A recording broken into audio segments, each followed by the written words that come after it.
नमस्कार, मैं वेद प्रकाश सहयोगी जया के साथ धाकड़ है हरियाणा में आपका हार्दिक स्वागत है, अभिनंदन है। और इस वक्त मौजूद हैं हम जिला भिवानी के गांव पल्हादगढ़ में। पल्हादगढ़ अपने आप में एक बहुत बड़ा नाम है, क्योंकि इस गांव से अनेक शख्सियत हैं जो आज उनका डंका पूरे देश में बज रहा है। और आज आपकी मुलाकात हम एक ऐसी शख्सियत से करवाएंगे जो अपने समय में करीब 40-45 किलोमीटर पैदल चलकर शिक्षा ग्रहण करते थे और आज उनके पोते विदेश में शिक्षा प्राप्त कर रहे हैं। उस शख्सियत का नाम है राम स्वरूप समरवार जी। सर, स्वागत है आपका धाकड़ है हरियाणा। नमस्कार सर। सबसे पहले तो आप ये बताएं भी आपने शिक्षा कहाँ प्राप्त की और किन परिस्थितियों में शिक्षा प्राप्त की? भूखे मरते थे तो पैदल चल के डाणा गांव में शिक्षा प्राप्त की। डाणा गांव में कहाँ तक शिक्षा प्राप्त की आपने? 5वीं तक। 5वीं तक। और उसके बाद भिवानी गया, वहाँ चार क्लास उर्दू पढ़ी। 4 क्लास। और उसके बाद 48 में फर्स्ट आया था मैं। फर्स्ट। हाँ, उसमें लिखा था कि सर्टिफिकेट में क्या कहते हैं, DN डिवीज़न, फर्स्ट डिवीज़न। और ये वो मेरा सर्टिफिकेट था, चला दिया कागज लगा दिया, अन्य मेरा कोई नहीं। तो उस वक्त तो जातिवाद अपने चरम पर था, किस प्रकार से भेदभाव होता था? जातिवाद चरम पर था, लेकिन क्या बात थी, मैं बहुत होशियार था, सब मेरे से प्यार करते। अच्छा, जातिवाद का दंश नहीं झेलना पड़ा आपको? ना, मैं बता रहा, मेरी रोटी वीर ब्राह्मण खा जाते थे। मैं बता रहा हूँ सही। मैं दो रोटी कचरी की चटनी लपेट के बाजरा की ले जाता, टांग देता, पेड़ लाए पीपल में। 1 बजे मास्टर कहता कि रोटी खाओ, तो मैं देखता मेरी रोटी नहीं। किसने खाई? सोनारायण पंडित। किसने खाई? महासिंह कारीगर। वीडियो था ना ये, दयारायण वीडियो। अरे तुम क्यों खाते हो चमार की रोटी? बोले साहब, अच्छा वो मेरे पास सोते भी जाके। क्यों? होशियार था मैं, पैसे तो थे नहीं, तो मैं क्या करता था, बुक बाइंडे करना शुरू किया। बढ़िया पक्की कच्ची, पक्की का चाराना और कच्ची का दो तो वहाँ गुजरा करते थे। और वैसे तो आधे टाइम पे मैं गौ चराया करता, और साथी था मेरा एक, वो आधे टाइम जाता, वो मैं उसकी गौ चराता, मैं स्कूल जाता। तो आपने पढ़ाई कहाँ तक की और नौकरी कब लगी? मैट्रिक तक की पढ़ाई, और तो नौकरी लगी मैंने सन 1949 में। कहाँ जॉब लगी आपकी? मेरी नौकरी लगी फौज में। फौज में लगी। फौज में क्या हुआ, वो मेरे से झगड़ा हो गया कर्नल का। उसने कहा कि लकड़ी पाड़ो, तुम चमार हो। चमार के नाम से उसने कहा, तो मैंने 9 का सिपा दे दिया, लकड़ी पाड़ूंगा तेरे यहाँ। वापस आ गया था 16 तारीख 1949 या 50 को मैं वापस आ गया, 16 जनवरी को। तो पता चला कि भर्ती हो रही, मैं फिर चला गया भिवानी में। डाक घर को क्या है,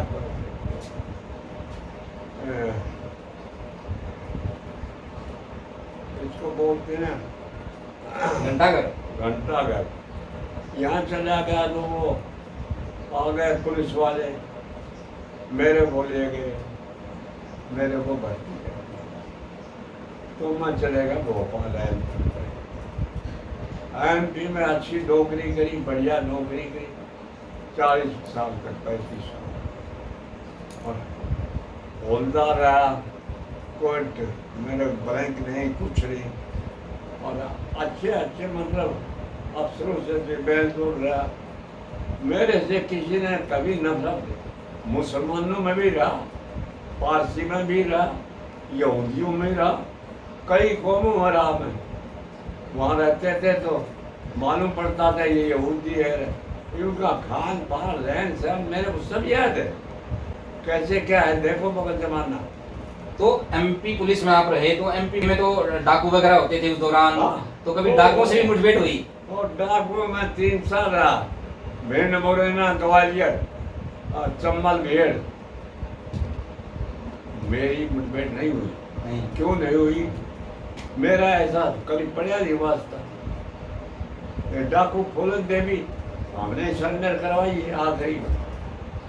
अच्छा जी, फूलन देवी, हाँ डकैत फूलन देवी थी, उनको भी सरेंडर हाँ। करवाया था। तो राम स्वरूप जी उस टीम में शामिल थे। तो फूलन देवी जी से भी मिले आप? वही वो बातचीत थी तो बातचीत हुई, माँ मेरा तो सरेंडर कर दे तेरी से माफ हो जाएगी। तो घायल बनाई है एसपी की, उसे राखी बांधी और जब वो सरेंडर हुई फिर वो उसको गवर्नमेंट ने मदद की उसकी, और मुख्यमंत्री मुलायम सिंह था, इसने उसकी बहुत मदद करी तो छुड़वा दी है। तो आपकी मुठभेड़ कभी हुई नहीं डाकुओं से? कभी आमना सामना नहीं हुआ? इससे होता नहीं था। नहीं होता था। क्यों? वो तो जो बदमाश आदमी थे ना, जो कि जानी दुश्मन, उनसे करते थे। अच्छा अच्छा। पुलिस से तो बहुत कम मुठभेड़ हुई थी। और अच्छे थे ना, तो खराब नहीं थे वो, मतलब गरीब की मदद करें, सब कुछ करें, ऐसा नहीं करते थे। अच्छा, इसका मतलब ये है ना कि जो डाकू थे वो बदमाश नहीं थे, वो गरीब की मदद करते थे। हाँ। कहीं हाँ, गरीब की मदद करें। शादी हुई लड़की की, अरे क्या है घबरा, बोले मेरी बहन की शादी नहीं हुई, ले जाओ भाई शादी करो। घबरा पर डाकू जाए। अच्छा अच्छा। हाँ, दौलत सिंह, मलकान सिंह, मान सिंह था ना, वो मशहूर डाकू। उनके यहाँ पर भाई बहन से मुठभेड़ होती थी, उनको मारते थे। और उनका क्या था, क्यों मारते भाई? बोला साहब हम इस गवर्नमेंट को नहीं मानते, इंडिया को मानते नहीं, हमारा राज है, हम वो क्या पृथ्वीराज चौहान के टाइम भाग के आगे, यहाँ हमारा राज है। ये झगड़ा था और कोई खास बात नहीं। तो हमने सुना है भाई कई एक बार डाकू ने आपको बस में से उतार लिया था, अपहरण कर लिया था। और कर लिया था। कर लिया था? हाँ। किस तरह क्या घटना हुई थी वो थोड़ा बताओ, और कहाँ हुई थी, कौन से जिले की घटना थी? यह घटना मुरैना की थी। अच्छा, मुरैना की थी। हाँ। उतार लिया मेरे वो पैरों से। कहाँ जा रहे थे आप? मैं उसी का उस थाने में जा रहा था मुरैना। अच्छा अच्छा। पूरा रेलवे स्टेशन मुरैना का। फिर किस तरह क्या हुआ, थोड़ा बताओ घटना के बारे में। फिर घटना के बारे में ये हुआ, भाई मैं तुम्हारा कुछ बिगाड़ता नहीं, मतलब फलानी जाति का, मेरा कोई मतलब तुम्हारा। फिर बोला तुम संभलवा तो रात को तुम संभल है, फलाना ये है, बोला होगा मेरे को निकाल। फिर उसने छोड़ दिया। छोड़ दिया। सेवा करी उसने, काफी करी है। अच्छा, सेवा भी की हाँ। डाकुओं ने? हाँ। 100 रुपये दिए मेरे को, ले जाओ खर्च कर। अच्छा। भाई डाकुओं ने अपहरण जरूर किया, लेकिन जाते हैं 100 रुपये भी दिए, अब भाई खर्च करना। तो कितनी खुशी हुई? बहुत खुशी हुई। उस समय 100 रुपये की क्या वैल्यू होती थी? 100 रुपये की कीमत बहुत होती। 100 रुपये 1000 के बराबर। 1000 के बराबर। आज के 1000 उस समय के 100 रुपये बराबर होता। ये कौन से सन की बात है? ये सन 65 की बात। सन 65 की बात है। तो 65 में तो सर बहुत बड़ी वैल्यू होती है। हमारे साथ है मौजूद हैं प्रोफेसर अश्विनी समरवाल जी। सर आपका भी स्वागत है धाकड़ हरियाणा पे। धन्यवाद आपका बहुत बहुत। सर कितनी वैल्यू होती होगी 1965 में 100 रुपये की? देखिए, ये वो ज़माना है कि बुजुर्ग बताते थे कि 40 या 50 रुपए में तो उस ज़माने में शादी हो जाती थी गरीब लड़की की। तो ये बड़ी बात है कि जो डाकू अन्य लोगों को लूटते हैं उनके अंदर भी इस प्रकार की इंसानियत देखी जा रही है। जैसे कि दादाजी ने बताई घटना कि वो भी जाते समय इनको 100 रुपये दे रहे हैं। और मैं इनसे बातचीत करता रहता हूँ तो ये मुझे एक बार बता रहे थे कि भाई जिस बस में ये बैठे थे वो बस किसी नदी में डूब गई थी और बहुत से लोग गुजर गए थे। शायद डाकू इनका अपहरण नहीं करते तो इसी बस में इनके साथ भी ट्रेजेडी कोई हो सकती है। तो इनके लिए अपहरण बड़ा सुखद रहा। वो ये रहा, वो गाड़ी में बैठा था मैं, वो डाकू आ गए, मेरे जानते थे, गाड़ी में उतार लिया, नहीं आप उतर जाओ, मैंने उतार लिया।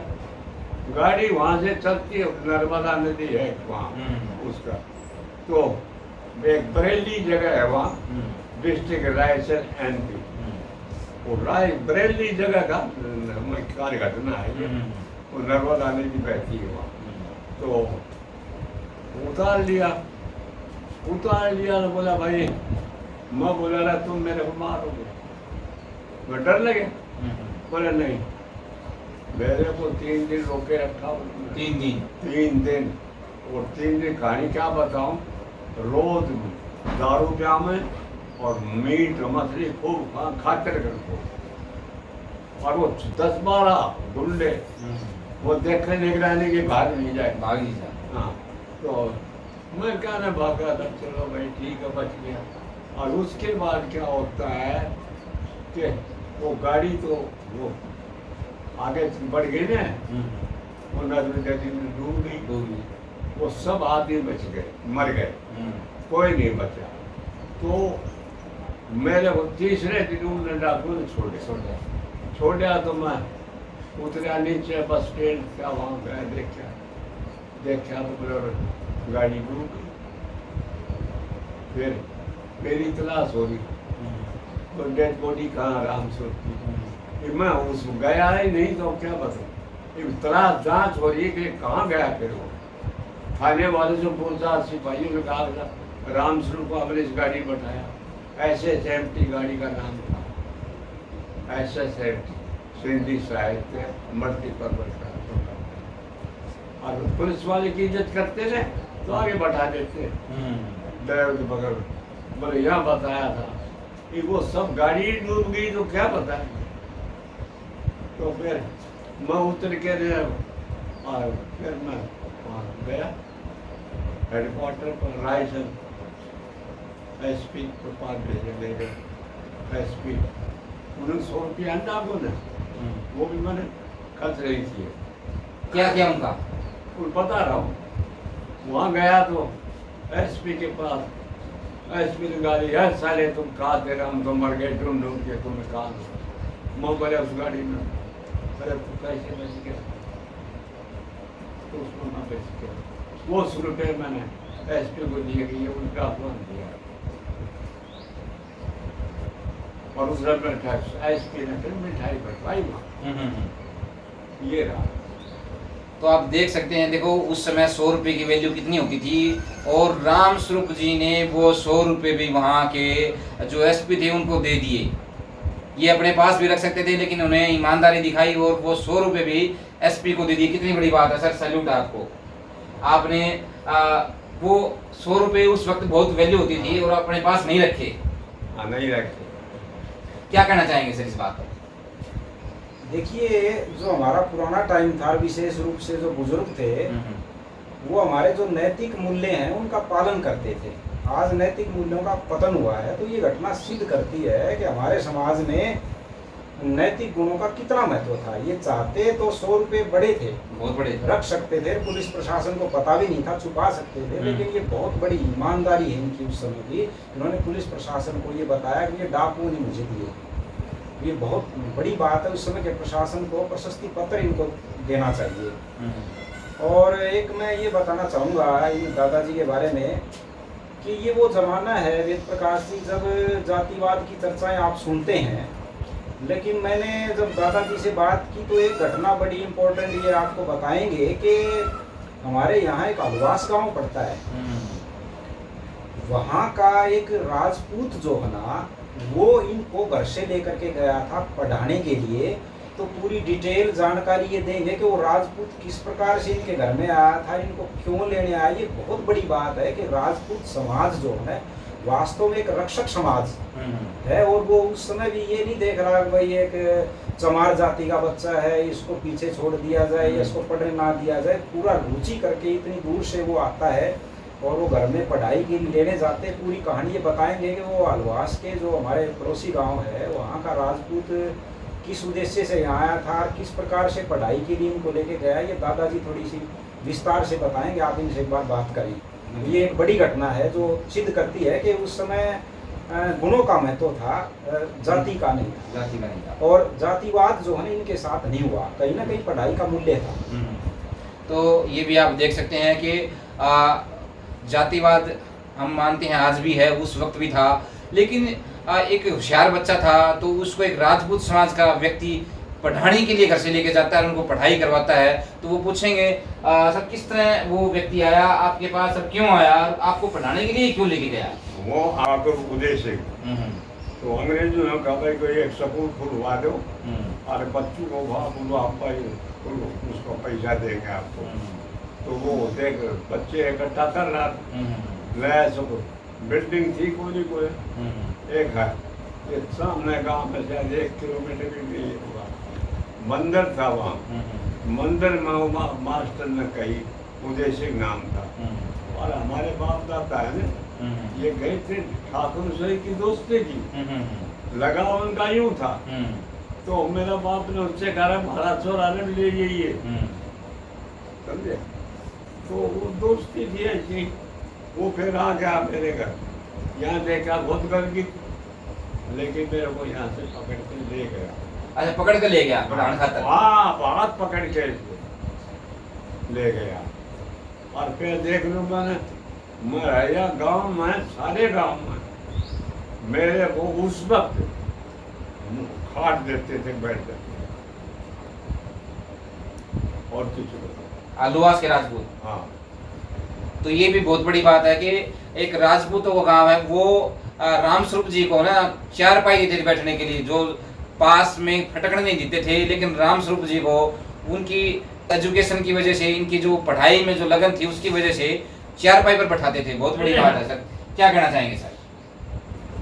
देखिए, मैं इतिहास का प्रोफेसर हूँ और मैं जातिवाद की जो जड़ें देखता हूँ तो ये मुझे राजनीतिक मामला ज़्यादा लगता है। समाज में हम बुजुर्गों से भी बात करते हैं कि सभी जातियों का तालमेल अच्छा था। किसी बीमारी की अवस्था में, शादी के समय में भी हमारे बुजुर्ग बताते हैं एक दूसरे की सहायता होती थी। ये तो राजनीतिक रोटियां सेकने के लिए जो है इस प्रकार का जहर घोला गया है। और प्रेम पहले भी था, प्रेम आज भी है। तो इस बात को समझने की जरूरत है कि किसी भी जाति में सभी व्यक्ति कभी भी खराब नहीं हो सकते। हमें व्यापक दृष्टिकोण से किसी भी जाति को देखना चाहिए, कभी किसी जाति को एकदम से कभी खराब नहीं बताना चाहिए। ये वक्त की भी जरूरत है कि हम सब मिलजुल कर रहें ताकि एक अच्छा राष्ट्र बन पाए। धन्यवाद सर। पल्हादगढ़ में जो पहले IPS रहे हैं 1956 बैच के, सर उनके बारे में थोड़ा बताएं। वो फूल सिंह यादव, वो भी बहुत गरीब घर का लड़का था, बहुत ही गरीब घर का। उसका बाप का नाम था तो वो बीमार सा रहता था। वो भी मेरी तरह होशियार बहुत था। और तो वो भी पढ़ा खूब, फिर बाहर चला गया तो उसको IPS में तो वो भी फंस पाया था 10वीं में 11वीं बार। फिर वो तो वो यादव थे तो मदद करी लोगों ने, तो पड़ गया। उनकी शिक्षा कहाँ पर हुई? उनकी शिक्षा तो यहाँ भिवानी में ही हुई है। अच्छा, भिवानी में हुई। तो कैसा नेचर था उनका, पढ़ाई में कितना होशियार था, किस प्रकार का था वो? होशियार बहुत था, होशियार बहुत था, टॉप करता था। तो IPS बनने के बाद गांव में भी आए? गांव में कई दफा गांव में आता रहता था। वो मकान बढ़िया राजस्थान वहाँ रह, अब नहीं आ रहा। राजस्थान में कौन सी जगह रहते हैं? वो शायद सवाई माधोपुर। तो ये थे हमारे साथ रामस्वरूप जी, जो मध्य प्रदेश पुलिस से रिटायर हैं। और इन्होंने करीब 40-45 किलोमीटर पैदल चलकर शिक्षा ग्रहण की और इस मुकाम तक पहुँचे। डाकुओं ने भी इनका अपहरण किया और अगर डाकू अपहरण इनका नहीं करते तो शायद आज हमारे बीच में नहीं होते और आज हम इनका इंटरव्यू नहीं कर रहे होते शायद। लेकिन हमारा भी सौभाग्य है कि आज ऐसी शख्सियत जो 99 साल का बसंत देख चुके हैं वो आज हमारे साथ हैं, आज उनका हमने इंटरव्यू किया है। कमेंट सेक्शन में अपनी राय जरूर दें। ये वीडियो आपको कैसा लगा? धन्यवाद। मैं वेद प्रकाश सहयोगी जय के साथ धाकड़ है।